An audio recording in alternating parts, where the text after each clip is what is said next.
3년 전 제가 제2의 일기를 처음 받아보았을 때 그의 일기 속에는 체제 속에서 고통받고 있는 북한 동포들의 모습과 또 그런 속에서도 하나님을 만나 하나님을 경험하며 살아온 그의 삶이 고스란히 배어 있었습니다. 그러던 어느 날 저는 중국에서 숨어 지내는 제이를 극적으로 만날 수 있었습니다.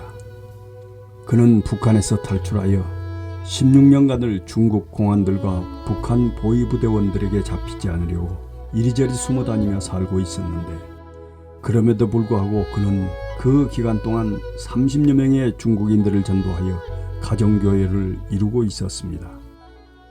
또한 그는 북한에 복음을 전할 선교사들을 양성하기 위해 신학교까지 세울 계획을 하고 있었습니다. 분명 제이는 동족의 구원과 민족의 복음 통일을 위해 순교할 각오로 복음을 전하고 있었습니다. 모든 것을 각오하고 있습니다.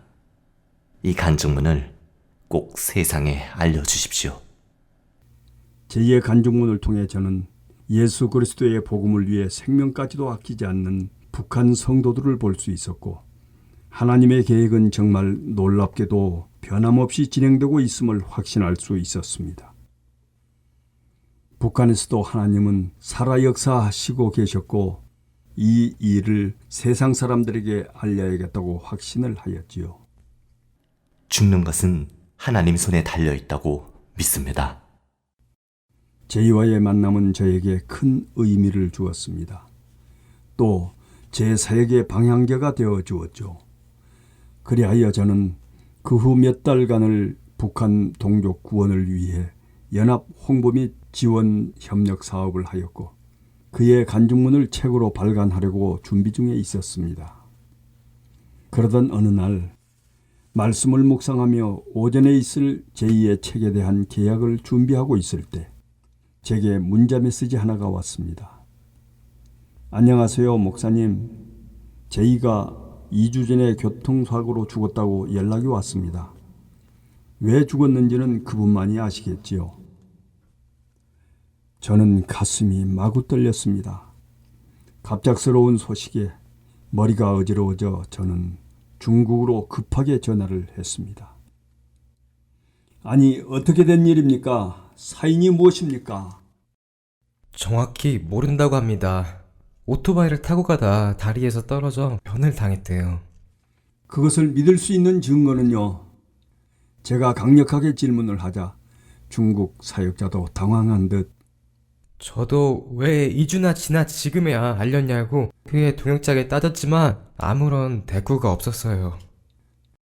작년에 이어 올해에도 인근에서 2번이나 선교 사역자가 교통사고나 독침 등의 의심스러운 원인으로 죽었습니다.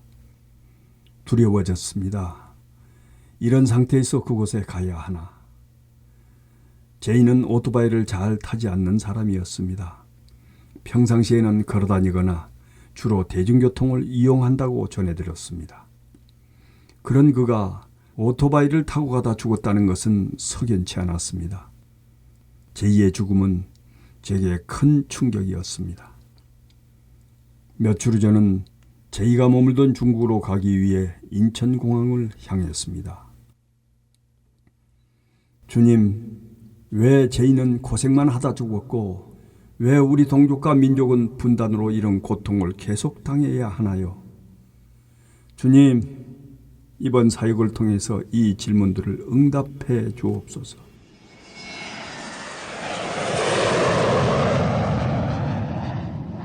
중국에 도착하자마자 저는 먼저 현지 사역자들과 함께 제이의 사인에 대해 이야기를 나누었습니다.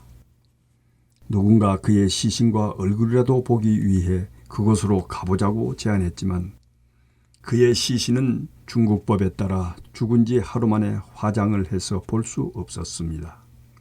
또한 그의 시신이 있는 곳으로 간다는 것 자체가 위험할 수 있다는 우려의 말에 가슴으로 눈물을 삼켜야 했습니다.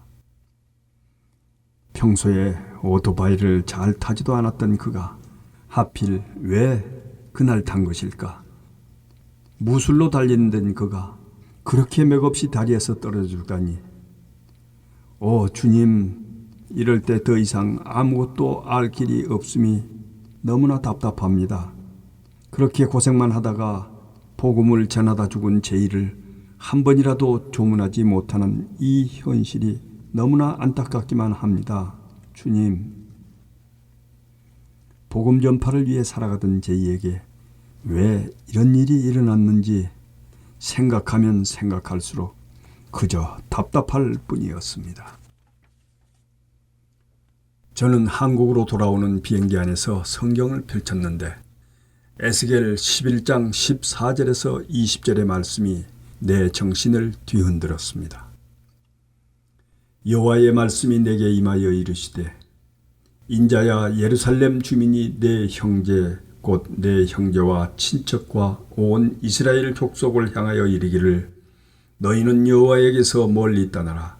이 땅은 우리에게 주어 기업이 되게 하신 것이라 하였나니 그런즉 너는 말하기를 주 여호와의 말씀에 내가 비록 그들을 멀리 이방인 가운데로 쫓아내어 여러 나라에 흩었으나 그들이 도달한 나라에서 내가 잠깐 그들에게 성소가 되리라 하셨다 하고 너는 또 말하기를 주 여호와의 말씀에 내가 너희를 만민 가운데에서 모으며 너희를 흩은 여러 나라 가운데에서 모아내고 이스라엘 땅을 너희에게 주리라 하셨다 하라. 그들이 그리로 가서 그 가운데의 모든 미운 물건과 모든 가증한 것을 제거하여 버릴지라. 내가 그들에게 한 마음을 주고 그 속에 새 영을 주며 그 몸에서 돌 같은 마음을 제거하고 살처럼 부드러운 마음을 주어 내 율례를 따르며 내 규례를 지켜 행하게 하리니 그들은 내 백성이 되고 나는 그들의 하나님이 되리라.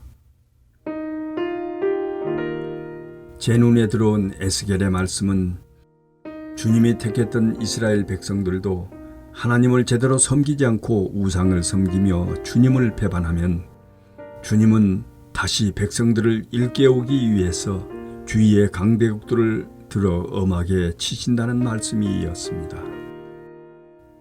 그러나 이스라엘 백성이 다시 회개하고 주님께로 돌아오면 그 열강들을 주님께서 처리하실 것이고 그들 열강이 새 이스라엘의 회개와 선포를 통해서 여호와가 하나님임을 두려워 알 수 있는 기회가 된다는 말씀이었습니다.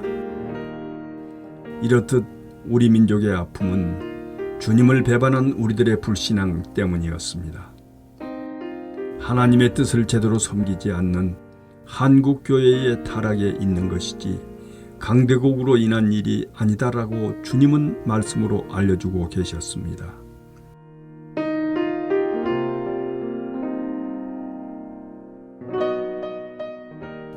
또한 현재 북녘 형제들의 고난과 순교를 통해서 일깨워주고 계심도 알게 되었습니다.